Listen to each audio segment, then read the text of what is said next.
Is it coming through? Yep. Yeah, I can see your screen. Okay, good, good, good, good, good, good. Okay, well, it sounds okay here too. Yep. Yeah, we can hear you great. Okay, and I just need a little bit. I need to know just a little bit about the audience that I'm talking to today. Are they? Oh, Is it a tribe in Canada? I mean, I'm not too familiar with the. it's a bit of both. So we're the Syilx-based Nation, and we have Okay. both members from throughout all our communities, but also some of the non-Syilx communities as well. There's a few farmers, a few local government representatives, a few folks from some academics, and Okay. then I think there was a few farmers from our nation But too. it's primarily. I mean, this tribe is in Canada. That's right. Yeah. Okay, I'm just We- making sure because I'm flying up there on the. I'm going up to Toronto to give a talk. I mean, not really a talk, but just Oh, okay. participate in an adaptive management conference Okay. up there between, I guess, some of the Six Nations up there, Yeah. and Yeah. then our group, and then some people from Indigenous people from Australia are going to be up there. Okay. Yeah. So we're on the other side of Canada, in British Columbia, in the southern interior, and we are a transboundary nation. So half, so the border between US and Canada does split us in half. And our Oh, southern relatives are the Colville Confederated oh, Tribes. you're way on the other side then, Oregon. Yeah. Yeah. Okay, well, that's good to know. Yeah. I wasn't Yes. too sure exactly where that was located at, but I could understand that issue. Yeah. Yeah. So our landscape, because we are the southern interior BC, like we're very semi-arid, um, desert landscape. Okay. Yeah. Okay. Yeah, I had given a talk to at OSU about, and they had do dry farming up there too. But our dry farming and it's just different. I mean, we only get 6 inches of annual rainfall a year. And I mean the whole thing about dry farming, and this is really dry farming. I mean, there's 6 to 10 inches of annual rainfall a year, and that's it. And so it's just a unique system that I'll talk about, but it's a system that, in my mind, is just inundated with values. Okay. It, Yeah. it's those things that allow us to keep farming. It's those values and that discipline that we have instilled in our system that allows us to be sustainable for the most part, as far as just raising things, not every year, but just continuing to plant. And I think Yeah. that's what's valuable about that. I don't know the issues too much up there in Canada about the tribes, what they're dealing with. I only know what I read. I don't know much about the governance structure up there. I don't think we're far behind you, so we only get, Ava just said 12 millimeters of rain. Oh, Inch, good. 12 Just inch. Millimeters. I have to put that in millimeters. sorry. 12. That would be We're 300 we're mil. American, so we don't have that. We're just way behind on the metric system here, and so. Yeah, we're really experiencing the climate crisis. So Hmm. the past even 5 years, like really extreme drought, flooding, fire events. Um, um, We have and a fire right now. mhm. Hmm. And we have a very, like from the Greater Basin, we have a finger of a desert that stretches right here. We are the driest region in Canada. Hmm. We have rattlers, Oh, wow, wow, that's cool. yeah, we are totally, and we have the highest biodiversity in Canada with, I don't know, 213 species that are practically like endangered now because we're kind of edge habitat. So it is very interesting here. Yeah, Hmm. birds and plants that are rare. All right, so according to this thing, we get about 15 centimeters to 25 centimeters of rainfall per year. Oh, that's just funny, huh? I mean, when I do my papers, when I write peer-reviewed stuff or like the science stuff that I write, I have to always have those converted. But I got graduate students for that too, so. I just want to welcome those who are dialing on. Oh, shoot, We'll we're starting we'll early. we're gonna get started in a few minutes. We'll just give a few more minutes for folks to dial in. Thank you. Okay.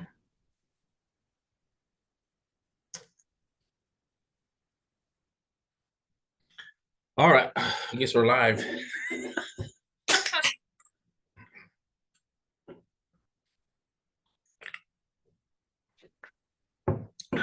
One thing, Michael, too, I thought I would share because I don't think you guys have it in the States yet. So tomorrow is a Canadian holiday, and it's a recent holiday that was invoked to kind of commemorate Indian residential school children. Okay. And The whole everyone gets a day off. mhm. Yeah, we don't have that here. We used to have like they kind of make Columbus Day Indigenous Day, but then this administration took it back out again. Right. I don't even talk about that. That's just a mess. But anyways.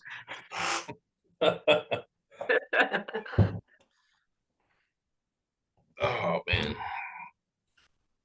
Yeah, because we had about 60 people registered, but there's probably some people took, we noticed in our offices today, there's less people. They took the day off as well, I think, because it's a holiday day tomorrow. Is there a city up there you guys are associated with? I mean, So we're about 4 hours from Vancouver. okay. If you drive, yeah, west. That's a And long. then we have Kelowna. I don't know if you've heard of Kelowna Mm-mm. before, is kind of our big city of the Okanagan. Okay.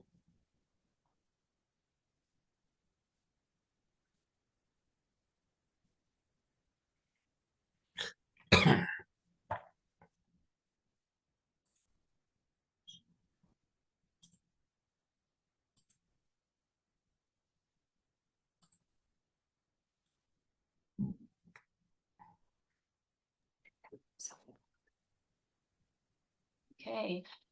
Good afternoon, everybody. My name is Tessa Trebasket. We have Ava sitting next to me, and we work for Okanagan Nation Alliance, the siwڵkw water program within natural resources. We are happy to welcome everybody here for a lunchtime water webinar, and very excited for Dr. Johnson here to share about who he is and the work that he does.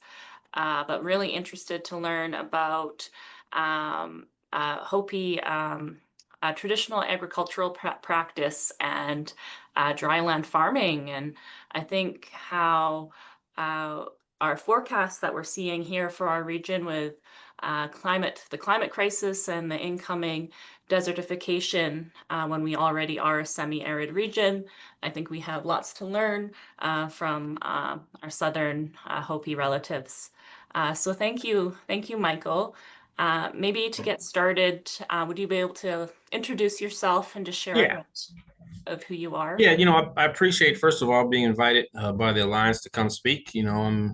I'm not too familiar with Canada nor the nations that are up there. I know we do have some similarities, and I think the biggest one that I've come across is just this essence and this respect for nature and this integration of values with everything that we do. And so, like she said, I'm from the Hopi Nation down in southern Arizona or northern Arizona. We are at an elevation of about 45 to 6,000 feet. Don't know what that is in in meters there, but I'm sure it's pretty reasonable. And then we only get about 15 centimeters to 25 centimeters of annual rainfall, and I'll talk about that and kind of define my landscape. But I'm an assistant professor at the School of Natural Resources and the Environment, but I'm also a core faculty member of our Indigenous Resilience Center. I do a number of things. I basically focus on traditional agricultural systems here in the United States with the focus in the Southwest. I also look at soil health. I also look at nutrient density of foods. And currently, I'm developing a Southwest region policy arm to inform tribes more of what's happening in the area of natural resources and agriculture. And so that's kind of it, me in a nutshell. I kind of like to always start off by saying, too, that I'm a 250th generation Hopi farmer, like some farmers I know that can say that honestly. And so I'm there. I'm well versed in our cropping system. I still farm every year. I go home every summer to do that and to plant my crops. And you know, like everybody else, we've experienced climate change too. So that's having an effect on our cropping system too. But, you know, regardless of that, we still plant anyway. And so, yeah, so that's pretty much who I am. And I'm looking forward to giving this presentation. It's a little bit about everything. Part of it is focused on agriculture and the techniques, but a lot of it's focused on values and a lot of it's focused on my research and what I feel like we need to do to get back to my original goal, my lifeline goal, and that's the revitalization of the American Indian food system here in the United States and maybe elsewhere. Okay, so that's pretty much about me, Tessa. Limlimt, just a note to participants online, so we will have a question and answer period after, but also feel free to utilize the chat box here, and also feel free if you want to go in there and say your name and where you're from, and also if you have any comments or questions, you can put them on there. And I'll pass it back. Pass it back to you, Michael, and you can share your screen. Okay. Let me pop that up here. Let me slideshow it from the beginning. And you tell me if it's on there. Is it on there? Can you hear me? Okay. So, you know, the title of my talk is Indigenous Agriculture, Water, Culture, and Food. There's a definite connection between all those, and I'll explain that a bit later on. Like I said, I am a 250th generation Hopi farmer, and not one to brag about it, but I like to talk about it. One of the first things I want to talk about, though, is this petroglyph that was taken at Old Oribe, which they call the oldest inhabited village in the United States, which was founded around anywhere from 1200 AD. And even before that, we don't really know how old it is, but that's what it was dated at.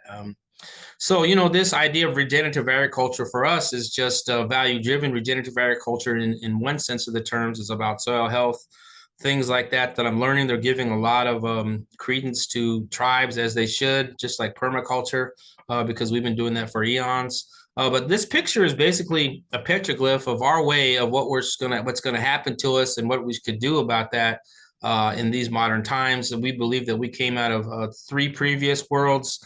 Emerged from what they call the immorality of the people themselves, and so we're in the 4th world, and we'll be going into a 5th world, but we don't know quite what that one will look like. So it's kind of mythology, but you know, being indigenous, storytelling is about everything for us, and so this is basically a pathway that I would call sustainability. And my grandfather told me the meaning behind this, and I'll explain that to you really briefly here.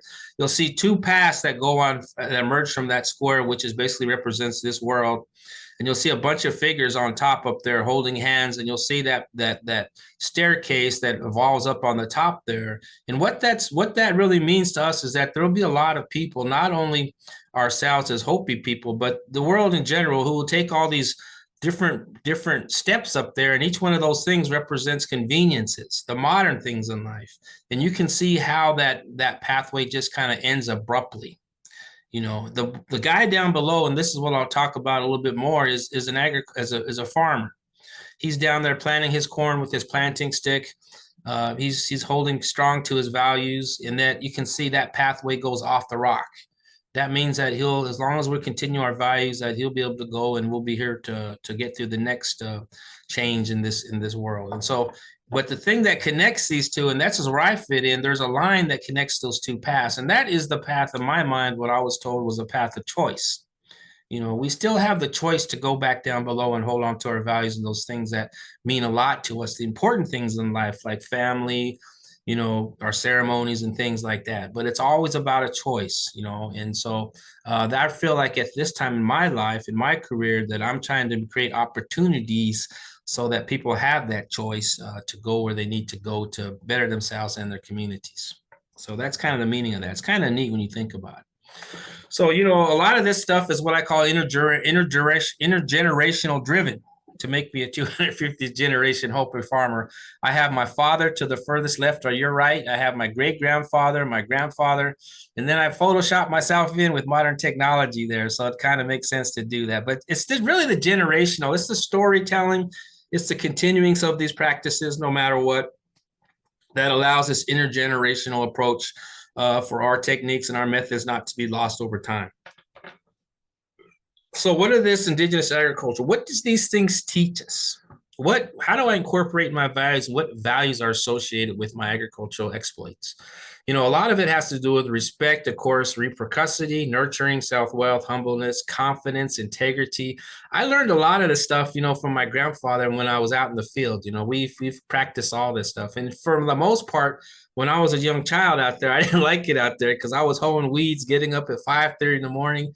But in the end, these are what I've learned. These are what I put my life around as I go through my own trials and tribulations. But these are the opportunities that I have to pass the word and to see what other people are looking at. So these are kind of just the values, and this is how I learned these values. It was in my agricultural system.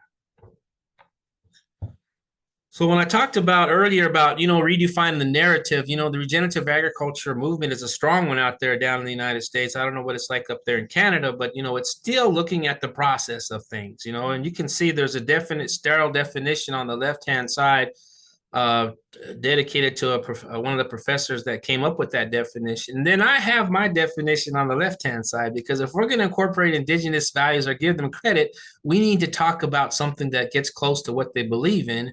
And if you look at the red highlighted, it says, which are supported by culture, belief systems, and community. Without those values and without that sense of community and culture and belief systems, a lot of us would not be here today. I understand that we had colonization and all those things, and a lot of it was we moved away. But for those tribes that remain there, or even the ones that had moved away, as long as they're holding on to those things, they're still here today. The changes it's been changed a little bit, but for the most part, that is what makes a society sustainable throughout, not only here in the United States and Canada, but throughout the globe, where you have the highest rates of biodiversity. You also have the highest rates of language richness too, mostly on indigenous territories throughout the globe. So for us, I can't explain it any simpler. That Hopi it's just our way of life. When a baby's only 4 days old, he or she's placed there's a small white ear corn that's put into their crib, and they're also raised to the sun, and they're given their Hopi name and placed a small little piece of sweet corn pudding in their mouth to tie them to the land, so they always remember those things, right? And it's a ceremonial thing, and it's a beautiful thing, because that really, really touches the child deeply. That grounds the child, and I really believe that's true. So it's really our way of life. We don't look at commodity in our corn and all of our crops as just simple commodities, but we look at them as life ways, that have their own stories, and stuff like that. So, the women's role in farming, we're still a matrilineal society for the most part. Now, what does that mean, a matrilineal society? Well, it's basically a society that I find to be in balance in a lot of cases, because it's the women who control the fields. They own the fields, they own the harvest. They go out there and they collect it, and the men bring in the harvest, and the women go meticulously looking for certain traits that they give to the men the following year to plant. They own the homes. I consider myself like the Shrek of Shrek out there. I just kind of take orders and do what I need to do. In a way, that's not really about gender identification. It's about finding an equal balance between men and women so that we can maintain those communities and that nobody goes hungry. And I'm sure, like down here in the United States, maybe the tribes up in the United States, when I go to the reserves up there, even down here, I don't see any homeless people down here. I've seen programs that are being offered. I've seen relatives step in to nurture those children, to take care of those people who aren't doing so well because of substance abuse or whatever else is going on. But it's still a community. We take care of our own, and that's just another value. So this Hopi agricultural calendar is just kind of what I mean when I talk about the integration between our agricultural system and our religious and cultural belief system. This was done by one of our foundations at Hopi, and basically it's just our planning times around the thing. The last part of each one of those words is muya, and that means moon in us. So we do plant by the moon on different occasions. But what I would like to highlight about this calendar is the month of Kiamuya. That's in December with the little mouse there. And that little mouse represents the time that we don't disturb the soil. We don't go outside too much at nighttime and venture out, but we take time to reflect. And it's a storytelling month, and I can't emphasize the most important thing about indigenous culture in my mind are those stories A lot of us didn't have written language at one time. And so these stories were told from generation to generation. Some of them were good, some of them were scary, but it was in a way where we could really understand the important things in life. So it's all based upon relationship. And I can't emphasize, the most part about a relationship. What does it mean? What does it mean? Does it mean like a courtship? Does it mean two people getting together? What does it mean? And for us, it's about this relationship that we have with the place we live in. It's this understanding the natural concepts of the human and ecological or nature-based ways of doing things. And I couldn't help but point out to a picture that I took when I was building my house below out of sandstone. There was a bird building his house out of sandstone in one of those awnings. Therein lies the beauty of that. It's learning from each other. It's taking the time to learn from each other. And who knows how long those birds were building a nest out of sandstone, I mean, that's, to me, it's just taking the time to slow down and realize what's important in life. Indigenous agriculture is often place-based. Now look at that environment, guys. I mean, this isn't where you guys are located at. There's no trees, hardly any trees there. Semi-arid conditions. There's my house kind of way out in the horizon down there below with my fields. And you have to wonder, well, how do you survive without no water, without any soil amenities, without any pesticides or herbicides? How do you survive, or how have you survived? But you have to understand that this is an agriculture according to scale. It's not one built on 2,000-acre farms, but it's built on 1 to 2 acre farms, 1 to 5 acre farms, because that's what's called for to build our fields and to raise our fields. Because if we were to go too big, we'd blow out that soil because it's mostly sandy and clay soil, and it doesn't hold it down really well when we have all these fast-driving winds that cut through these valleys. So where is this place? A semi-arid climate. It's up in the northeastern part of Arizona. I have a map there on the left-hand side. It's on the Colorado Plateau, what they call the Colorado Plateau. I already gave the elevation. I said that we have 15 to 25 centimeters of annual rainfall a year. No man-made irrigation systems, primarily consisting of desert shrubs and grasses and sandy and clay loam soils. And we've been living there for over 3,000 years. And why is that important? Because we've adapted to that environment. We've learned from each other. And that's important. Place-basedness, in my mind, is the key to survival, because you learn what nature gives you without trying to overexploit it. So doing more with less. What does that mean? It's just what I talked about. We do more with our crops than without water than we probably would with water. Maybe that's a bold statement, but I just feel like, just learning to do more with less, I think, builds not only, the resiliency of our crops, but also the resiliency of our people, because we learn to appreciate what we have and not worry about the things that we do not. So, this culture continuity is grounded over time in the knowledge of place. And I just talked about that. But you can see here from 1915 and 1914, those are where the photos that were taken. But I took some in 2016 and 2015. You can see that system over time has not changed that much. Not that much at all. Now, what's unique about this is, as I got to go to Cornell University and learn about the science behind agriculture for the life of me, I was just wondering, we've been doing a lot of this basic agronomy, this basic planting north to south that you see in our modern agricultural systems for eons. We just don't get credit for it. Now, the problem with that is when we go to have our techniques, we try to use our own techniques or traditional techniques and have them funded through these different cost share programs that the U.S. has. We often don't get that money because they said they have not been scientifically validated. After 3,000 years of trial and error and replication, we still have to go through the data process, which I can understand on certain things, but my God, man, I mean, observation, trial and error, repetition, it's all about proving something has a value to it. We've been doing that for a long time. So they're just now making roadway into validating traditional ecological knowledge, which to me is just a fancy word for the things my grandfather taught me. And so, we tend to use all these acronyms and these fancy words for something that should be simple. At least that's what Western science is. And I'm not trying to knock Western science because I'm a scientist myself, but at the same time, I'm trying to also look at what the people can understand, my community can understand, and me throwing up big terms that would just blow over their head. So, Hopi is just one of the few places I know where corn is raised to fit the environment, and the environment is not manipulated to fit the corn. We don't only just raise corn here in this dry environment, we also raise different types of varieties of beans, different types of watermelons. We have peach and apricot orchards, things like that. They're not huge, big scale, like I said, but they're enough to preserve. We have preservation methods to preserve these things because we're such in a dry climate. We don't worry about things like humidity on the East Coast or things disappearing. We're able to do that pretty well. So, there's two key factors in Hopi agriculture.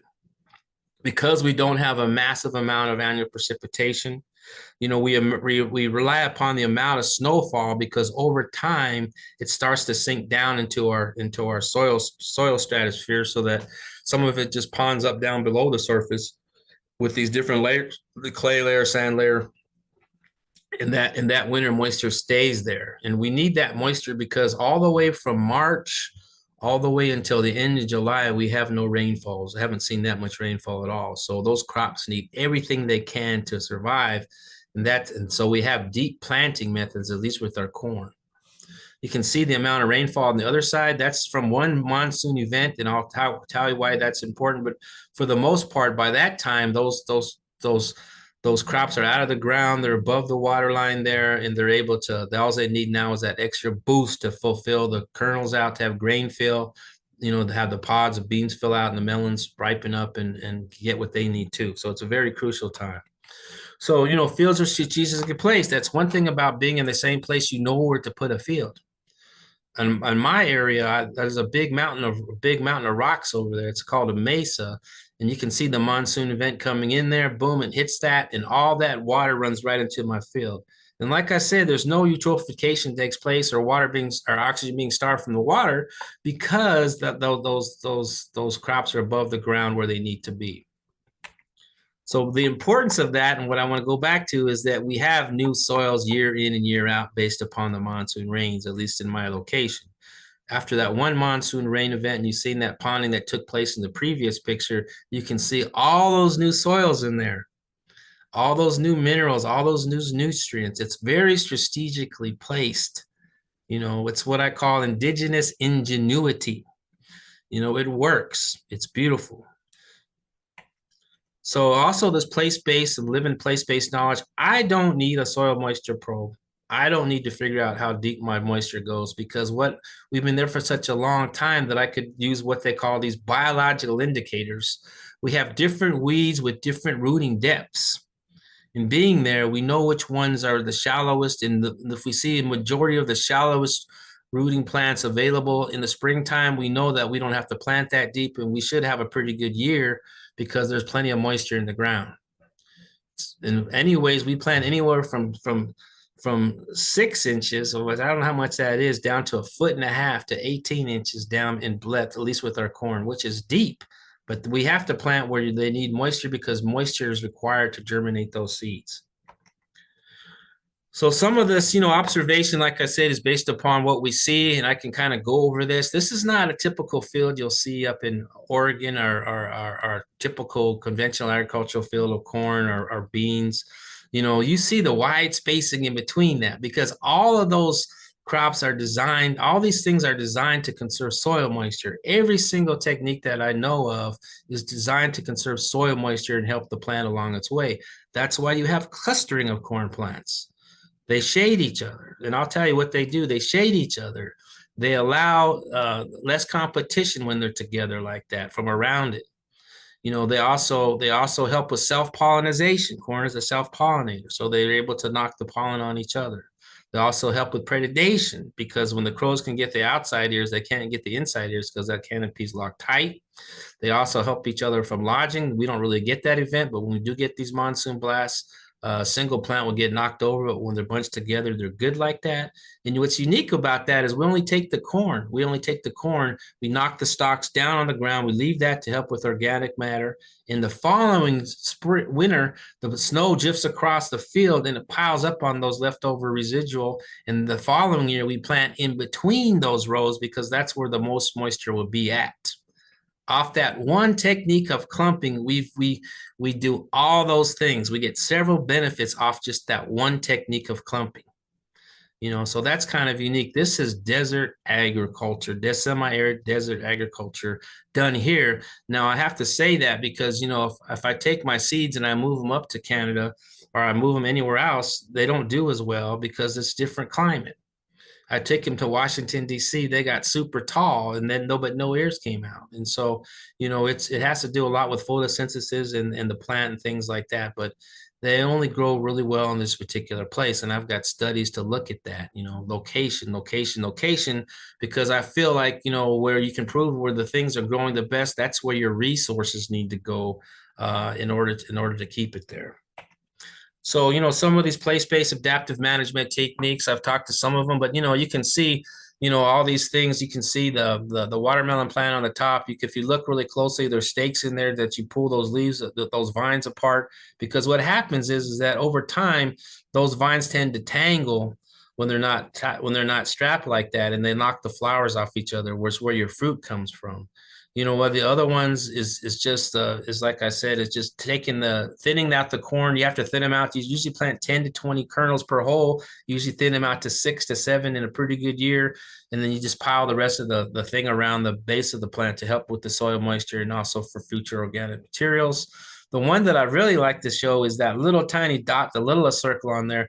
That is after a windstorm that we had. Now, why is that important? Because, those leaves at that age are starting to come out, and I kind of partially unburied that, but I put a stake there because we have smaller fields, so I can do that. I can manually do that. I'll put a stake there, cover that little plant with dirt, and then the sandstorm will warm right over it, and it won't kill the leaves. We'll just knock them over. You just uncover it, and bam, there you go. That's just a preservation technique. That's one of the techniques that we have that we've learned over time that we need to do that because sand shatters those leaves, and a big one will just wipe out that whole crop. So you learn how to do these things through trial and error and observation, of course. So, and also we've come up with modified planters, and because like I said, I like to talk about soil moisture. That's the very most important thing for us. We have a straight blade cultivator that we came up with that only takes off 2 inches of the topsoil, does the weeding. Now, weeding's not a bad problem out here. I know in conventional agriculture, you have a certain amount of time to weed your plants because your rows are narrow. And if you don't have the right instruments to go in there, after a while, you can't even get a tractor in there because the corn's too high. But with our wide spacing of about 6 feet apart, we can get a small tractor in there and we could weed that field pretty easily with that little blade. And the back over there is you have a modified run roll planter. And we came up with that for the simple reason that we don't seem to have, or not as many people have these big 14 people planting parties we used to have. They're still around, but we have to go get everybody to do that. I can put in an acre field with 14 people in probably 45 minutes. But it's not there. So to put in a big acre field by myself takes a little longer. And so we come up with a one row modified planter that actually plants to the depth we would if we did by hand. And so that works just as effectively. The only thing that you don't get to take away from that is just kind of the working your hands in the soil and feeling those things that you should be feeling when you're riding on top of the back of that tractor. So what is the value of place-based crops? What is the value of that? There's a number of values, that I could talk about the personal values, but when you plant these things over time, they adapt. All of our seeds are extremely drought resistant, extremely drought tolerant, extremely able to come up from these deep depths of planting. Why is that? Because they've been adapted. They're like us. I'm a big fan of seed banks. I understand why they're there, but at the same time, we've been taught a long time ago that we try to grow things out every single year because with those plants like us, they need to adapt. They need to change with the climate. And so that's what I try to do. Even though I know I'm not going to have a crop, I won't plant my whole field. I'll just plant part of it. And I'll explain why that's important and where I'm at with that. But some of the stuff is too, I just talked about, TEK and looking at my my grandfather's definition of planning, just doing things my grandfather told me. But I kind of want to also show, people like, there's your scientific method you learned right there. Ask a question, test your hypothesis, communicate your results. From our method, we do the same thing, but we just use different verbiage. We turn it around, so how do you ask a question? Well, you go out to observe environmental conditions. How do you test your hypothesis? You test your soil for moisture determining your planting conditions. So you kind of construct your hypothesis, and how do you communicate your results? First of all, we share that with our people. We share those results with our family. We basically eat our results, right? And so that's what you're doing there. You're keeping it simplified. That's what's important. There's no magic behind that. We do pretty much the same thing. It's just that it's framed in a different verbiage, in a different tone, in a different direction, but it's pretty much the same thing. So, laying the groundwork for my future. Now, this is, like I said, my biggest goal is this revitalization of the American Indian food system. I've got a number of topics around that, basically the funding entities that I've been using that could allow that to continue to happen. And a whole bunch of natural resources around that, like land access, conservation, plant and species, soil health, water, co-management agreements. Those are all natural resource topics or tools. But in that, on the side there, I point to the pillars of collaboration. So what do I need to get there? Part of it, I need to have traditional agriculture. I need to have nutrition, law and policy, and community engagement. And there's subcategories under all those. And so to raise things up, I find in Indian country, at least here in the United States, you need to have everything moving kind of simultaneously. It just has to go like that. It's an holistic approach to getting to a goal rather than just a linear straight path, which some may seem easier, but you lose a lot of quality. And I think with quality, and I'll mention this real quick, our system is based on quality. It's not about efficiency and quantity like the regular USDA market system, but it's about quality. And out of that quality comes nutrient-dense foods and also a whole lot of values that keeps us where we need to be in a good place. One of the biggest things that I find true, and one of the number one problems to continue processes like this, is what I would call land tenure insecurity. I did a paper on that. It's that the Indian people down here in the United States, we have the right to occupancy of our lands, but we do not have the right to title. And that's a big thing. Same thing down in South America, most across the globe. Indigenous people really do not own their lands. It's the government and those nations that represent them. In fact, when you go to the UN, it's only the nation states that are allowed to vote, not the indigenous population. So we need to change some of that if we want to get more involved in the process. And I'll tell you why that's important. So, a lot of the work that I also do are these seed grow outs. This is part of the climate that we're going through. So I've also looking at testing the best water conservation methods. Now, I'm not going to go home and ask my people, hey, look, we need to go to irrigation here, but I want to set aside little tracts of land that the tribe can work, that we can actually grow 5-acre grow outs using drip irrigation. So I'm looking at these different types of water conservation methods. That big one is a flood irrigation. And I tell you about flood irrigation, where you have water, you have weeds. Those just two go hand in hand. And so, I'm always going to go with the drip because there's less weeds and less management or less labor. And so and the plants come out beautifully.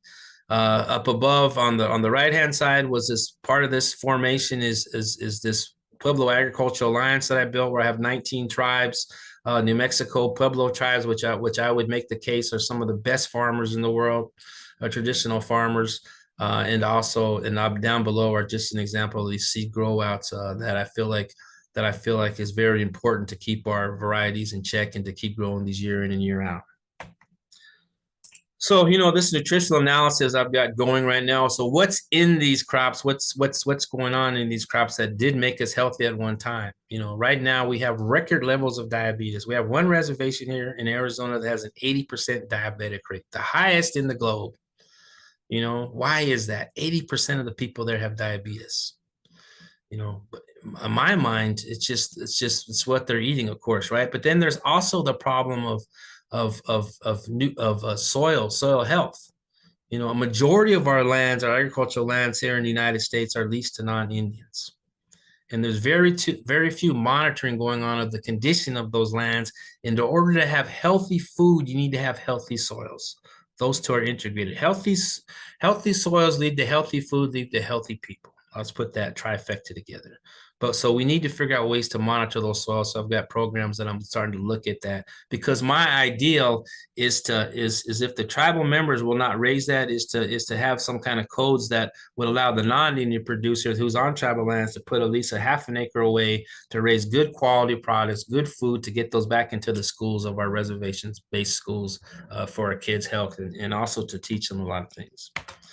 So why do we need it? Well, I can't explain it better than this chart here. I mean, look at the rates of these chronic diseases in Indian country here. Look at diseases of the heart. Look at diabetes, 63% versus 21 over all races. This, I think, was done around 2017. Strokes, accidents, kidney disease. I mean, it's just, the list goes on. And a lot of that I really feel is preventable. Almost every single one of these is preventable, but it's just the quality of food. And it's also those choices that we make that allows us to have these epic numbers here in the US.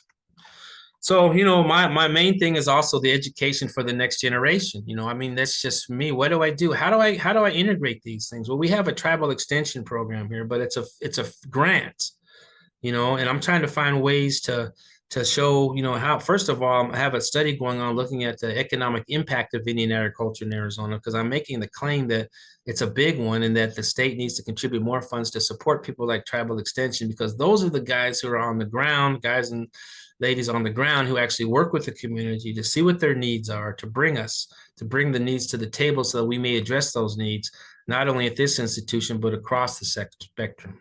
The typical extension model, because I have a track and extension, looks at improving the financial means of the stakeholder. What are the best practices so that person get the biggest bang for the buck? Here, it's about, on reservations and these tribal, it's more about the community. What does the community need? Sure, it costs money, but what do they need? What comes first? The community or the individual? We have to look at that as what it is. Now, that's not my choice to make, but for me, it's really about the community, and so, because it's the community that helps us, it's the community that gets us through those tough times and things like that. So, some of the interesting facts and why Arizona is such a great place to do work is because, it's the only state in the nation that has more than half of their farmers and ranchers are American Indians, over half, right? And out of the 20 million acres that's available in Arizona for agriculture producers and farming and ranching, we account for nearly 80% of that, right? 80% of that. So why not? Why not? Get more good things to the people out there to do that with. I think it's important. Get the results and do it. Everything's about collecting data. I mean, I'm a big fan of data. We need data, but we have it here. So I'm just kind of building off of the stuff that I found is very important. So, some of the policy developments, and we're talking about seeds. I just finished up a paper looking at the WIPO Treaty, but I'm also applying it here. And I'm using this federal law called the Native American Grave Protection and Repatriation Act. And this is the first time that I know of that we're declaring seeds as cultural patrimony. That's the same as ceremonial subject and cultural items. We're giving them that beef under this particular law because that's where the protections are really at here in the United States. We have a number of Indian policies here in the United States, but a lot of them aren't enforceable or they don't have any teeth, and so nothing ever gets done. For example, the Native American Religious Freedom Act. We didn't have that until 1975, right? And so when that goes to court, it always loses because it's not the religion of the United States Supreme Court, it's the religion of our people. And so it doesn't stack up for some reason, but that's where it's at. So I'm trying to use this federal law in order to do that. And I think that's one of the things that I can't emphasize the most. When you're dealing with federal entities, when you're dealing with lawyers, you need to type it in the language they understand so that they can't just devalidate it or debunk it because they're using their own words. So, this genetically sequencing of indigenous varieties. So what else am I up to? Seems like I'm up to a lot, right? Well, I'm taking some of these old varieties that I see that are collected throughout stored in places like this, and I want to genetically sequence these varieties to make claims for benefit sharing on all the hybridization and all the new things that are coming out here in the United States to say, this is where you got those genes from. this is, I have a fingerprint of exactly where you got these from. Now let's talk about benefit sharing for the purpose of not stopping research, but creating enough monetary compensation, if you want to call it that, to support these native-led nonprofit organizations in the United States so that we can make our communities healthy again. And this is a corporation I'm an advisory board on, and I tell you why this is important for us here, because it's a global corporation that actually incorporates indigenous people where they live at. It's a risk assessment tool that companies should use in order to, if they want to extract something near an indigenous community, they need to know about it. They need to know the risk associated with that. If we had this one tool, we wouldn't have all these missing women and children that's not only here, but in Canada and out the United and throughout the globe. These corporations come in there and there's nobody policing these people. Nobody's looking at that. So you have all this stuff that's going on. And I just wanted to use this as a tool to prevent some of that for the good of the people. Vision for the future. You know, I'm getting almost near the end here, but this is what I call a roadmap, at least here in the United States. It's a $3 billion 10-year project that would allow us to put, have an agricultural business basically across the United States that would include hubs, sub-hub, food hubs. It would also include processing centers on reservations for both food and also animal, livestock, and things like that. Value add the products right there in those reservation communities. And it would not only help the Indian people of the United States, but it also help the non-Indian people who live in those urban areas. It would tremendously help the cattle. You know, we only have 4 meat processing centers here in the United States that are just that make up a majority of where our meat has to go to, and much less everything else. And so we need to break that supply chain down a little bit so that people can benefit more. And when we went through COVID, man, it was a mess. And so we need to try to find ways to heal that and heal everybody at the same time. So finally, these are some of my future remaining goals looking forward. This creation of an endowed chair at the U of A for my position, in order so that we can have longevity, so that we'll always have program funding available to do things like grow outs, work with communities, hold convenience, establish this fund for genetic sequencing, like I just talked about, expand this tribal network to include more tribes in the Southwest. I'm focusing on the regional basis because I can't do the whole United States, and establish collaborations between Indian and non-Indian producers so that we can work together, establish seed protection in the United States, which I've done, what I'm starting to do on the act that I talked about. And, and this advocate for tribally based agricultural codes. I think that's one of the most important things is for not only for seed protection, but for the protection of our communities, because a lot of times if we don't have those codes in place, there's no way we can go to court because we have nothing to base our stuff on. So it's good to have those codes. And so there's been somebody that has developed a whole set of those. And so I'm just trying to get those moving in the tribes down here in Southern Arizona. So, but for the most part, it's really about regeneration for the next. It's about those kids that are at my house right there. It's about those little kids with holding that ear of corn, to let them know the value of that, so they too can have the best that's out there. It's really about that. It's not about me. It's about that 254th generation Hopi farmer there. It's really what it's about. And so with that, I'll just leave it there. But, I appreciate you letting me talk today. I hope that was well presented. Thank you. Thank you, Michael. That was an amazing presentation. We up in the Syilx Nation, we have quite a few multi-generational Syilx ranchers and farmers, hunters, harvesters, fishers. Yep.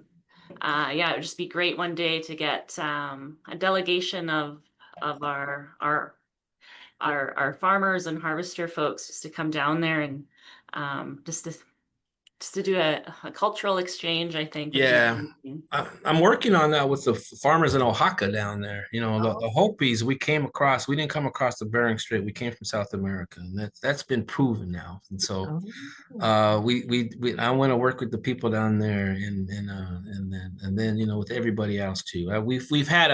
We had an exchange. I was part of an exchange with the Alaska tribes up there.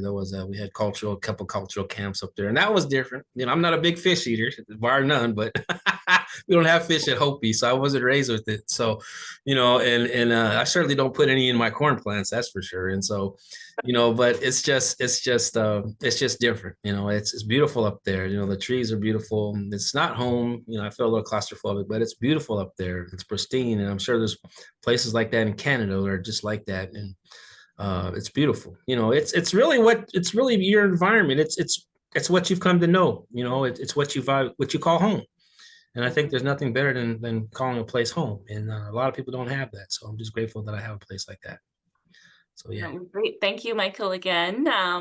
I'd like to take just some time before we wrap up the call today. If anyone has any questions for Michael,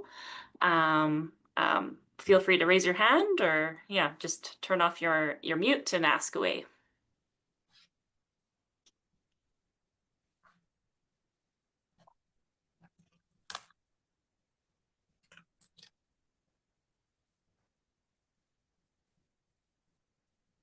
Actually, if nobody has a question, I'm curious how I've listened before about the seed saving methods, how unique and original it was. Yeah, I mean, it's the women who basically look at that. I mean, they're the ones who know more about the seeds than I do for sure. And so they look for certain traits that they look for. The perfect year of corn for them is one that hasn't been cross-pollinated. They can recognize that right away, and they just store those away for storage, but they also consume a lot of it too. And so, but they always set aside stuff for the following year. And on a good year, they tell us we need to plant enough to last us 3 to 5 years, which follows our typical monsoon patterns down here. But and they're looking for certain traits on those things. I can't really say what all that is because I don't know, but it's just interesting when they give you these seeds, and and they're so nurtured. The women wash these seeds just like they would a child, and they pray with them, and then they give them to the men, and we go out and plant them. That's the beauty of it, right? It's looking at that as a life-giving force and not just a commodity. There's the reverence that steps in, and so we continue to have those patterns here in the United States. Not as many as we used to, but we still have them down here in the Southwest. Thank you. I have a question. Oh, no, go Kim. Oh, somebody else can go if they had their hand up. I just can't see because I'm on my phone. Okay. We'll do Kim first and then Patience. Okay, thanks, Tessa. I appreciate, my apologies. I just jumped on. My interest in this talk was, I'm on my way back from a funeral in Fort Peck, Montana. So this came up on my feed. I'm like, pull over. I want to hear what I can. And I will listen to the recording. My interest in this is how I correlate mental health and poverty. Oh, yeah. And how ceremony, I'm a spiritual woman. I'm a gatherer, hunter. And so mine is always about the land and how we continue to hold space to have these conversations about moving forward. And it was only a few years ago, well, a few meaning like 7 or 8, that I came to know that the seeds are being bought by companies, and that really, I felt that in my body as a skilled woman, like the urgency of we need a plan, we need a plan right now. Yep. And so that was my interest in coming on in and just saying thank you for the work you're doing. And mine is always about helping our people understand how poverty and mental health are aligned, and how we can start being self-sustainable and teaching how to use our beautiful water to heal and to fight for our water. Like, I feel like not enough people fight for the water because they don't know the urgency. And then the other part is because of that loss of cultural knowledge and the spiritual connection, the healing connection of the water, that there's an unknowing. And if they knew, there would be more people on board fighting for the water. Tessa's my niece, and I've always been proud of the work that she's done around water. And I have another cousin, sister, who fights for environment, like another level of environment. Like people in our family fight for different things. And I've always held that for Tessa, that fight for water. And I think as a just person that's randomly out there doing the best she can, I think having more information on how we can do that from a nation level, Tessa, and how we can stand up for water, how we can learn more about what Michael's talking about, would be beneficial. And that's kind of just my comment. And I look forward to hearing the recorded version at a later time. Well, I as just I want to see- add, I really want to add to that, Kim. I appreciate you talking about the mental health aspects of things, and I think that's what makes our system unique. And I mean, sure, it's in other indigenous systems or tribal systems. It's always been there, right? We just moved away from it. Some of the tribes just moved away from it a lot, And I mean, for example, when I was building my house up there, I was approached by a gentleman and come down, an elderly came down, guy, and says, "Did you put seeds in your plaster, Mike? And put and mix it with your mud so you can plaster your walls." And I said, "This guy's crazy. What is he asking me to do that for?" And so I did it. And then he came back and he said, "You do it?" And I said, "Yeah, but I can't see them. What's they're not going to grow." And he says, "Mike, we did that long time ago. We learned to do that long time ago because when we were going through droughts and food was scarce, we always wanted to remember we had food in the house."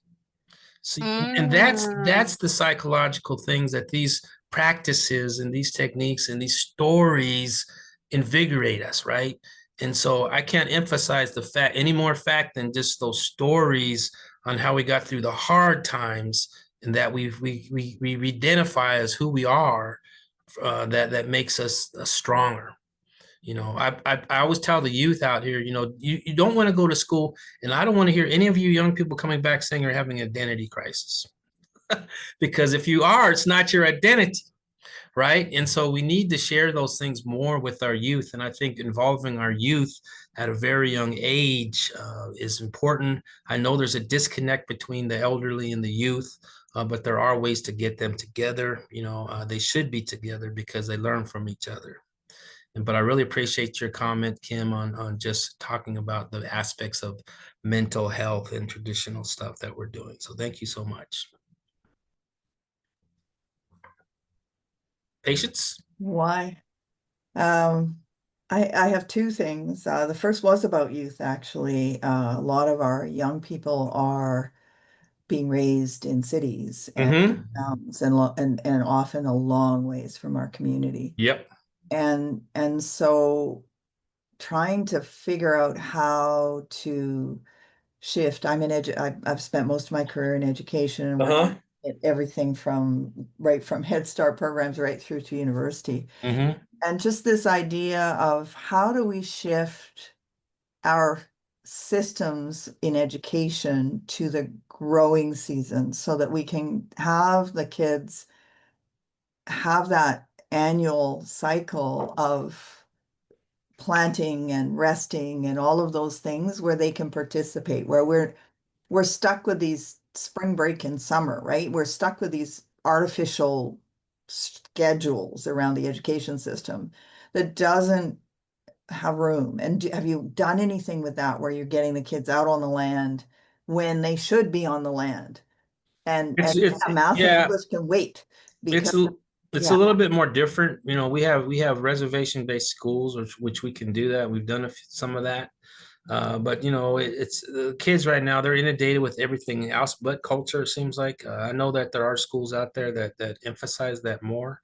There's like urban Indian centers that we have here that I've seen programming, pretty good programming that integrates culture, but that's also a variety of different makeup because it's you have different tribes that live in the cities. And so but my simple thing is, and what I'm working here in Tucson is I have this thing called the One Seed, One Child initiative. And I think it's just as simple as giving them a cup, some soil and some water and planting a freaking seed. And I think it's just the act.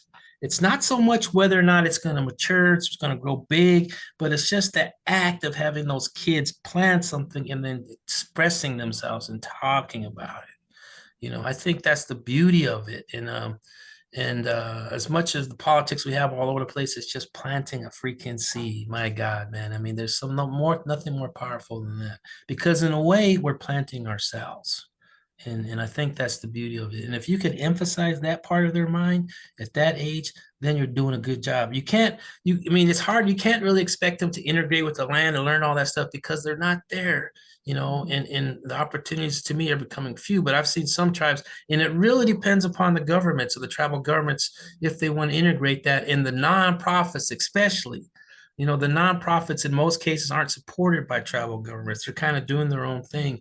And that needs to change because those two should link up because they're very, very valuable to their people. I would hate to see our culture be totally erased because then we become like everybody else, which some people say is not a bad idea. But I get my peace when I'm at home farming, in my own land and learning myself. And so I can see that happening. But I don't really have suggestions on that, patience, except for, the little things that make up the difference, and I think that's where I'm gonna leave it at that. I think that's so important. And my other piece, I don't want to take up too much oxygen, was around commercialization and trying to balance. And again, I've seen this in some communities. I work all over the place, all across Canada, with communities that are trying to find ways to rewild essentially some of the really overdeveloped areas of their traditional tenant land. And then they're trying to manage that balance between the commercial side where they actually have to make money, otherwise you can't run any of the programs. Yeah. So the money is sadly the engine, and at the same time balancing the environment. So it sounds like you've got a bit of that, and you've been working with that in terms of just what you're doing with the irrigation, like your research. So do you get much pushback, I guess is the question. Well, I think the only pushback I get is just sometimes from the tribal governments. I think, here, there's a reservation down here that's near the cities. And so they've got some of their area where they dedicated just to diversify their economy, where they lease land for commercialization. And then they've got the whole side that just agriculture, but they don't manage that either. And so it's just trying to figure out that balance, and but it's also trying to figure out, okay, well, what is the reason why do you need balance? I think it's getting up in front of councils, which I've done, and saying, well, you have this, you have that, but what are you doing for your community? That really pulls somebody. Like, what happened to the great farmers that you used to be? It's not really shaming them, but it's saying, hey, look, let's remember identity too, how we got here, right? It's not just about economics, it's also about culture and who you are, and especially the young kids. So it's kind of a mixture of things. And so, I'm certainly, I certainly see why tribes, go shift to the economic side, because that is where the funding is, that's where the money's at. But there's also ways to maintain that by setting aside something that would allow them to identify. Some people have museums, some people have, like, a youth program, but it's just could be a number of ideas. But they got to remember that they've got to support those ideas. They can't just be a one-time shot there. And I think, people need to remind them. That's why the youth is important, to educate those young people to come back. A lot of people don't come back because there's no jobs on the reservations usually. And so, you have to figure out how to create those jobs. Who's going to be the next person, and I don't know. The list is very hard, as well as I know. I mean, there's a lot of politics on reservations.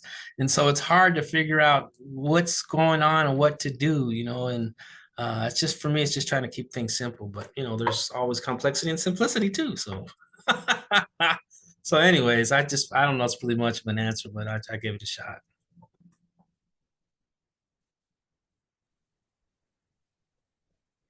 Thanks, Michael. We have time for one quick question, if anyone else wanted to ask anything.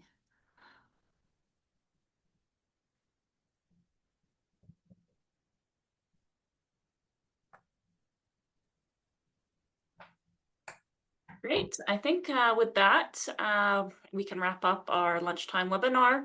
I just want to thank you so much, Michael, for giving your time to us and sharing your knowledge and that intergenerational wisdom, and just that important message of storytelling and our traditional ways, practice, and laws for moving forward, and how we're going to adapt with protecting water and our changing climate.